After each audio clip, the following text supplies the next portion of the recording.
السلام علیکم پیارے دوستوں، کیا حال ہے؟ ٹھیک ہو؟ تو خیر خیریت نال آباد رہو، بستے رہو، جتنا بھی ہو، جتوں تک میری آواز جا رہی ہے سب دوستوں کو میری طرف سے سلام، لو یو۔ فرمائش آئی ہے ایک جناب گلیال ملنگی، گاؤں بیس پورہ، تحصیل جہلم، ضلع جہلم۔ قرآن نے جناب فرمائش کی ہے شیر کی، شیر سنانا تو ادھر آ جائے ہیں جناب گڈی روڈ دار، بڑا مزہ آیا تھا، بارش کا موسم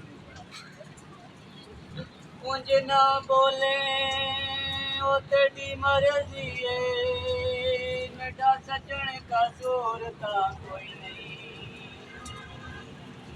جویں تو پیا سنگت نہ بیندا ہے، انج چند دستور تھا کوئی نہیں، جندے مگر منیر کو چھوڑ دیتی، ایڈی ہوئی ہورتا کوئی نہیں۔